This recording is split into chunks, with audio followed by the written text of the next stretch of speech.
Selamat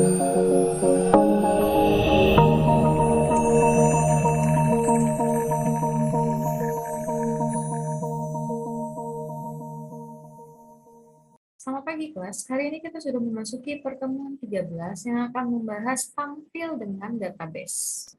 Oke, yang pertama kita terlebih dahulu, untuk database terlebih dahulu ya. Jadi di sini yang pertama dengan menggunakan data yang ada pada tbl underscore MHS. Jadi kan di minggu kemarin kan kita sudah membuat simpan dengan database dan kita menggunakan tbl underscore MHS. Jadi di sini saya buka dulu untuk tbl underscore MHS-nya. Ini ya tbl MHS. Kemudian nah di sini saya sudah mempunyai 4 data ya atas nama Wikipedia sampai dengan Budi Lau. Nah, jadi data yang ada tabel inilah yang akan kita gunakan untuk menampilkan data dari database-nya ke smartphone Android kita. Oke, kita lanjut lagi. Nah, ini pada sum htdocs, kemudian kita kemana double folder si6ta, tambahkan satu buah file php, beri dengan nama tampil underscore mahasiswa. Selanjutnya ketikkanlah kode berikut ini. Silakan diketik ya dari buka kurung tutunya PHP sampai dengan tanda tanya tutup kurung. Silakan diketik terlebih dahulu. Nah, di sini saya sudah selesai untuk mengetikkan codingan dari tampil underscore mahasiswa.php-nya. Nah, di sini input ya, tetap ya koneksi.php-nya itu harus kita masukkan ke dalam setiap codingan simpan ataupun tampil mahasiswanya. Nah, di sini kita akan menggunakan variabel item yang nantinya akan berupa data array. Kemudian di sini untuk $nya, variabel res-nya itu di sini kita menggunakan koneksi, kemudian select bintang from tbl underscore mhs. Berarti nanti dia akan membaca data dari tbl underscore mhs. Jadi di sini kalau res-nya itu datanya itu lebih dari 0, nah nanti di sini row-nya itu akan dimasukkan ke dalam res-nya. Kemudian nanti dia akan dimasukkan ke dalam array. Sehingga di sini $result. Di sini untuk data array-nya itu saya kasih nama variabelnya itu saya kasih nama data MHS ya untuk menampung item-item yang ada di dalam tabel tbl underscore MHS tadi. Kemudian kalau ternyata array-nya itu kosong, maksudnya ya tidak ada data di dalam tabelnya itu, berarti nanti dia akan menampilkan tidak ada data. Ya di sini nanti dia akan mencetak $result ini, apakah itu $result yang menampilkan isi data ataupun yang dimana tidak ada data pada tbl underscore MHS-nya. Oke, kita lanjut lagi ke slide. Nah, kemudian, nah di sini jangan lupa ya dijalankan dulu untuk tampil underscore mahasiswa.php-nya. Jadi ketika dijalankan itu seperti ini ya. Kita buka tampil underscore mahasiswa.php. Nah, nanti dia akan menampilkan seluruh data yang ada di tbl underscore MHS. Dan di sini untuk nama array-nya tadi kan saya sudah buat ya, namanya itu adalah data MHS, sehingga di sini nama variabel array-nya itu data MHS. Kemudian nanti dia akan mengisi NIM-nya berapa, nama mahasiswanya siapa, dan jurusannya apa. Karena di sini berhubung ada 4, berarti di sini nanti akan ada 4 buah array. Ini array pertama berisi Wikipedia, array kedua berisi nama saya sendiri, array ketiga berisi nama Andi Lau, dan array yang keempat itu berisi nama Budi Lau. Oke, itu untuk kata underscore mahasiswa PHP-nya. Kita lanjut lagi. Nah, berikutnya sekarang kita akan membuat project di Android. Nah, di sini berdasarkan project login pada pertemuan sebelumnya, berarti kita nyambung ya. Kalau pertama itu kita buat login, setelah login kemudian kita akan membuat halaman menu. Kemudian halaman menunya itu kan berisi dengan 2 buah image button. Image button yang pertama itu berisi bagaimana cara menyimpan ataupun menambah data ke dalam database. Dan image yang kedua itu berfungsi untuk menampilkan data yang ada pada database. Ini ya, saya sudah menjelaskan gambar 1, gambar 2. Nah, sekarang untuk pertemuan ini kita akan mengerjakan bagaimana sih cara membaca ataupun menampilkan data mahasiswa dari database ke Android. Nah, di sini pada activity underscore tampil underscore data.xml, berarti kita main di desainnya dulu ya, main di layoutnya. Tambahkanlah satu buah list view. List view-nya ini didapat dari palette legacy, kemudian nanti kalian bisa pilih list view-nya. Kemudian jangan lupa beri ID menjadi list view MHS, di mana untuk nilai layout width dan layout height-nya itu adalah match parent. Oke, silakan didesainnya seperti ini ya. Ini activity tampil data XML-nya, kemudian dengan menggunakan constraint layout, silakan kalian tambahkan list view-nya. Nanti tampilannya seperti ini. Oke, silakan didesain dulu untuk layout dari activity underscore tampil underscore data.xml-nya. Nah, di sini kalian bisa lihat untuk di folder command layout, khususnya di activity underscore tampil data.xml, dengan menggunakan constraint layout ya, untuk constraint layoutnya itu saya width dan height-nya match parent, dan tambahkanlah satu buah list view. List view-nya tadi didapat dari palette legacy yang ini, kemudian ada list view. Silakan di drag ya, baik di layarnya sini ataupun di bawah komponen T-nya. Nah, untuk list view-nya di sini, jangan lupa untuk beri ID-nya itu dengan nama list view MHS. Nih ya, jangan lupa dikasih nama ID-nya. Kemudian untuk layout width dan layout height-nya itu kita kasih nilai match parent dan match parent juga. Sehingga nanti tampilannya seperti ini ya, masih kosongan. Oh, hasilnya seperti ini. Oke, kita lanjut lagi ke slide.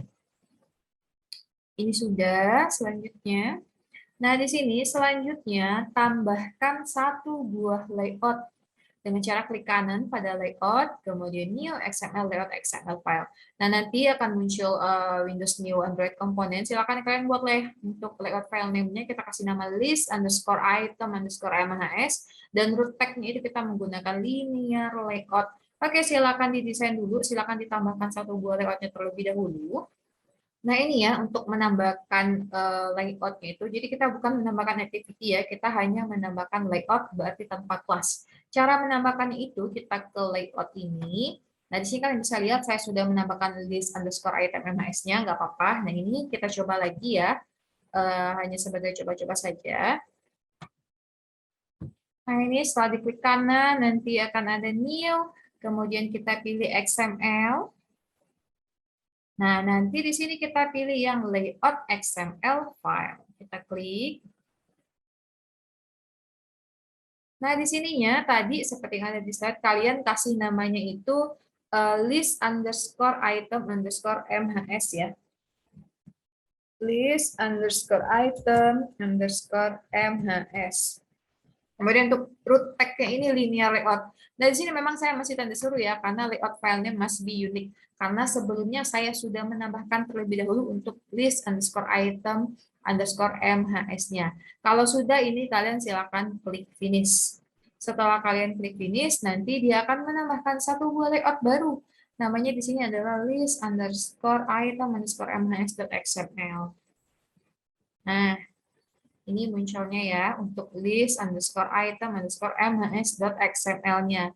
Lanjut lagi ke slide. Selanjutnya, nah pada list underscore item underscore mhs.xml, tambahkan dua text view. Kemudian beri ID pada masing-masing text view. Beri nilai wrap content untuk layout width dan layout height pada masing-masing text view sehingga tampilan menjadi seperti berikut ini. Sini ya, list item mhs.xml, tambahkan dua buah text view, tampilannya nanti seperti ini. Silakan didesain dulu untuk list underscore item underscore mhs.xml-nya. Nah, di sini nanti default dari linear layout itu sendiri adalah horizontal ya, nggak usah diubah, nggak apa-apa. Kita memang mau mengisi datanya itu dari kiri ke kanan. Nah, di sini tambahkanlah dua buah text view ya, seperti biasa, dua buah text view. Untuk linear layout-nya tetap ya, di sini weight dan height-nya itu kita kasih nilainya match parent. Kemudian di sini tambahkan dua text view. Jangan lupa kasih ID. ID-nya di sini saya kasih nama txt nama, dan untuk yang jurusannya saya kasih nama txt jur. Di sini untuk txt nama dan txt jurnya, layout width dan height-nya kita kasih wrap content aja. Jadi nanti dia akan lebarnya itu ataupun tingginya itu sesuai dengan konten yang ada di dalamnya. Oke, itu untuk isi dari list underscore item underscore mhs.xml-nya. Kita lanjut lagi ke slide. Nah, ini selanjutnya copy dan paste file http handler.java sehingga struktur kelas Java menjadi seperti berikut ini. Kalau saya tidak salah ya, minggu kemarin itu saya sudah membagikan sebuah folder namanya itu bahan database ya. Bahan database itu kalau kalian lihat isinya itu ada dua buah, ada HTTP handler dan juga ada request handler. Jadi di sini kita akan menggunakan file HTTP handler.java-nya. Jadi di sini silakan kalian copy HTTP handler-nya. Setelah di copy, jangan lupa untuk dipastekan di dalam kelas Java-nya. Jadi pastenya di dalam sini ya. Karena berhubung saya sudah mempastekannya, nah di sini kalian tinggal paste aja, klik kanan paste ataupun tinggal tekan Ctrl V saja, sehingga nanti file HTTP handler-nya itu akan ada di dalam sini. Oke, itu ya. Untuk HTTP handler-nya sama ya, ini nggak usah dikotak-atik, ini memang gunanya untuk membaca data yang ada di database-nya. Jadi ini tidak perlu dikotak-atik. Oke, kita lanjut lagi ke slide. Berikutnya, nah ini, pada tampil data.java, ketikkanlah kode berikut ini. Nah ini ya, yang saya kotak merah itu berarti yang membutuhkan perhatian kalian lebih ya. Silakan kalian ketik dari import, kemudian ini lanjut lagi, masih ada ya sambungannya ya. Kemudian dari protected fit and create sampai private class ambil data mahasiswa. Pokoknya kalian ketik dulu sampai selesai, supaya nanti kalau sudah selesai baru cek ya kalau ada error-error atau tidaknya. Dan sini saya ingatkan kembali, kalau nanti kalian ketemu, kalian baca nih tulisan konteks seperti ini kan tulisannya kan agak abu-abu ya warnanya ya. Jadi kalian nggak usah tulis, nanti dia muncul sendiri. Seperti konteks dan teks. Oke, lanjut lagi ini lanjutannya protected void twin background. Lanjut lagi sampai terakhir di sini ada yang namanya protected void on post execute. Jangan lupa untuk tutup kurung awalnya. Oke, silakan diketik dulu untuk codingan dari tampil data.java-nya. Oke, jadi saya sudah selesai untuk mengetikkan codingan dari tampil data.java-nya. Nah, ini jangan lupa ya, package-package ataupun library yang bakal kita pakai, ini jangan lupa diketik dari app Compat Activity sampai dengan HashMap. Nah, di sini untuk kelasnya, karena kita di sini menggunakan list view, berarti kita definisikan dulu list view-nya. Di sini variabelnya itu adalah LV. Kemudian, karena kita akan menggunakan ArrayList, di sini untuk ArrayList, untuk menampung data-datanya itu, kita buat variabelnya yaitu mahasiswa list untuk menampung list array-nya. Nah, kemudian setelah itu kita sambungkan ya, sambungkan ke layout-nya, variabel yang ada di Java kita sambungkan ke layout-nya. Sini mahasiswa list, nanti dia akan membuat sebuah array list baru. Kemudian untuk LV-nya, untuk yang list view tadi kan kita sudah kasih nama ya, list view MHS. Dan di sini kita akan membuat kelas di dalam kelas yaitu kelas ambil data mahasiswa.execute. Jadi nanti kalian bakal lihat ya di sini untuk di struktur project-nya ini, kalian bisa lihat di sini tampil data. Kalau yang lain itu nggak ada subkelasnya. Sedangkan kalau tampil data ini ada subkelas lagi di bawahnya, yaitu ambil data mahasiswa. Nggak apa-apa, karena kita memang membuat sebuah kelas baru di dalam kelasnya. Nah, di sini yang pertama, karena kita memang kasih nama kelasnya ambil data mahasiswa ya. Di sini private class ambil data mahasiswa, seperti yang sudah saya jelaskan di pertemuan-pertemuan sebelumnya. Untuk asyntax ini ada 3, ada on pre-execute, yaitu sebelum data diambil, berarti nanti dia akan muncul loading data. Kemudian di sini adalah do in background, bagaimana proses dia mengambil data ini itu. Jadi kita tidak bisa melihat ya, karena dia itu terjadi di balik layar. Nah, di sini sama kita karena kita menggunakan HTTP handler, kalau kalian belum pastekan HTTP handlernya ini pasti dia akan berwarna merah. Di sini untuk URL-nya sama ya, kalau yang menggunakan apa namanya ini yang menggunakan emulator bawaan bisa menggunakan 10.022. Kalau yang menggunakan smartphone Android untuk menjalankannya ya silakan disesuaikan dengan alamat IP-nya. Ini nama foldernya dan ini nama file yang tampil underscore mahasiswa.php tadi. Nah, di sini data dari PHP nanti tidak akan muncul ya. Di sini dengan menggunakan JSON object. Nah, JSON array-nya itu kita kasih nama data JSON-nya itu adalah data underscore mahasiswa variabelnya. nanti dia akan mengambil nilainya itu dari data MHS. Data MHS ini didapatnya dari yang ini tadi, yang PHP. Nah, ini data MHS. Jadi kalau kalian misalnya di sini bikinnya itu DTMHS, berarti kalian harus panggil juga di dalam Android-nya sini adalah DTMHS juga. Harus sama ya antara codingan di PHP-nya dengan codingan yang ada di Android. Oke, berikutnya, nah di sini ada tulisannya, ada looping for all data mahasiswa. Jadi dia akan melakukan perulangan. Jadi untuk I-nya itu dimulai dari 0, jadi ketika I-nya itu lebih kecil dari panjangnya data mahasiswa. Data mahasiswa ini yang sudah dimasukkan ke dalam variabel JSON array-nya ya. Jadi misalnya kita itu punya, saya punya 4 ya, tadi ya data mahasiswanya ya. Berarti nanti ketika I-nya itu lebih kecil dari 4, nanti dia akan menampilkan. Karena kan situ mulai dari 0, 0, 1, 2, 3. Nah, kemudian berikutnya di sini kita akan memasukkan stringnya itu ke dalam hash map, sama seperti yang login dan simpan itu pasti ada hash map ya. Kemudian di sini untuk hash map itu kita kasih nama detail underscore mahasiswa. Kemudian detail underscore mahasiswanya itu kita akan taruh nama MHS jurusan, ini dapatnya dari database ya. Nama MHS jurusan ini nih dapatnya dari sini. Ini ya, ada nama MHS dan jurusan. Terserah ya kalau kalian mau nambah lagi, karena di sini kan kita punya 3 field ya, ada field name, nama underscore MHS, dan ada field jurusan. Nah, berhubung di sini saya cuma menggunakan 2 field, yaitu nama underscore MHS dan jurusan, itu tidak apa-apa kalau kalian mau nanti ya, kalau sudah selesai mengerjakan yang ini, kalau kalian mau coba menambahkan ini, nggak apa-apa. Nggak masalah, sama saja. Ini saya cuma sebagai contoh saja. Kemudian berikutnya, nah tinggal kalian tambahkan saja ya di sini ya, ada NIM-nya ya. Di sini kan kita cuma 2 field, nama MHS dan jurusan. Kalau mau tambahin NIM ataupun tambahin lagi kalau ada field-nya itu lebih dari 3 ya silakan ditambahkan.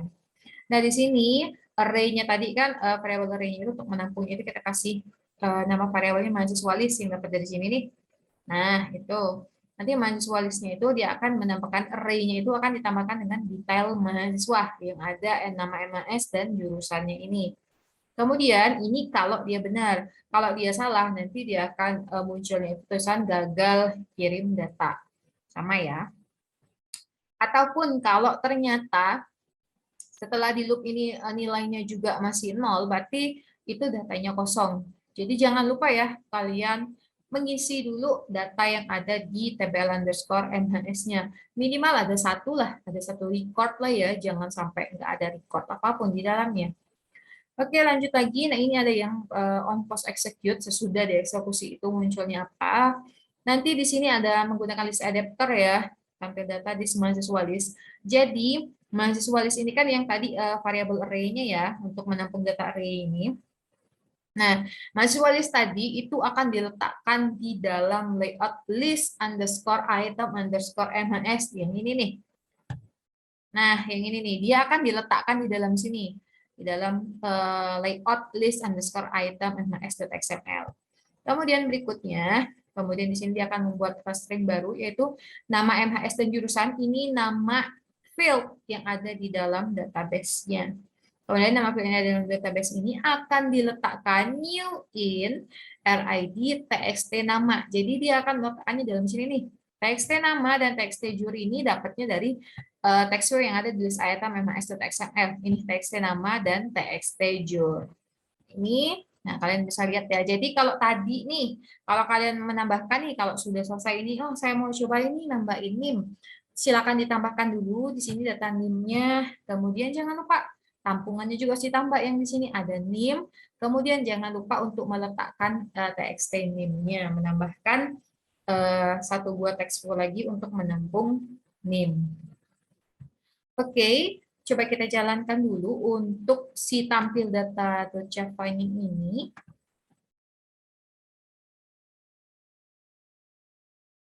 Oke, ini udah. Nah, jadi yang pertama itu ya, kita akan ketemunya from login terlebih dahulu. Biasalah ya, memang sudah dari pertemuan 9 seperti ini. Oke, saya masukkan username-nya, saya masukkan password-nya. Ketika saya klik button submit, Nanti dia akan masuk ke halaman menu. Yang halaman menu pertama yang ini kan kemarin kita disuruh untuk mengisi data mahasiswa. Ini sudah untuk menyimpan ataupun menambah. Nah, karena kita menggunakan image button yang kedua untuk menampilkan, silakan diklik image keduanya ini. Tuh, nah ini loading data. Di sini sama ya dengan yang ada di database tadi. Ini database-nya. Kita lihat dari Fitri Lia, Dwi Yuni, Andi Lau, dan Budi Lau. Kita lihat di sini. Nah, nanti dia akan menampilkan apapun seluruh isi yang ada di TBL MHS-nya. Sini Fitria jurusannya Teknik Informatika, Budi Lau itu jurusannya adalah Sistem Informasi. Oke, itu ya. Jadi jangan step-nya itu jangan dilewat-lewatin ya, jangan dilangkah-langkah. Oke, kita lanjut lagi. Nah, ini saya juga sudah melampirkan ya untuk output-nya ketika dijalankan. Jadi kita masuk ke halaman login, kalau datanya benar, valid, nanti kita akan diarahkan ke halaman menu utama. Kemudian silakan pilih kalau satu untuk menambah ataupun menyimpan data ke dalam database, sedangkan kalau image build yang kedua ini untuk membaca atau menampilkan data dari database-nya. Sehingga nanti tampilannya akan seperti ini. Oke, lanjut lagi. Kita sudah sampai di akhir slide ya. Jadi jangan lupa untuk simak materi dan video yang sudah saya bagikan untuk kalian. Dan saran saya nih ya, kalian harus mengerjakannya step by step. Sabar ya, maksudnya itu kalian harus ngikutin dulu langkahnya. Kalau saya bilang ketik file tampil underscore mahasiswa.php, ketik. Kemudian slide berikutnya itu kan ada yang bagaimana ketika file tampil underscore mahasiswa PHP itu dijalankan, ya silakan kalian jalankan dulu. Kalau sudah sama isinya, lanjut lagi ke step berikutnya. Jadi jangan sampai step-stepnya itu dilangkah ya. Kalau kalian sudah selesai nih ngerjain ini, kalau kalian mau melangkah stepnya nggak apa-apa, kalau mau membuat tugas baru mau melangkah stepnya nggak apa-apa, tapi untuk belajar ikuti dulu tahap-tahapannya. Nanti setelah selesai, setelah berhasil ya terserah kalian mau modifikasinya seperti apa, atau kalian mau mulai dari langkah yang kelima baru langkah ke satu, itu terserah kalian. Yang penting ikuti dahulu step by stepnya. Kemudian jangan lupa untuk dikerjakan ya, disimak, dikerjakan, dan dipraktekkan supaya ilmu kita juga semakin bertambah. Mohon maaf juga jika ada kesalahan ataupun kekurangan selama saya menyampaikan materi. Akhir kata saya ucapkan terima kasih dan selamat pagi.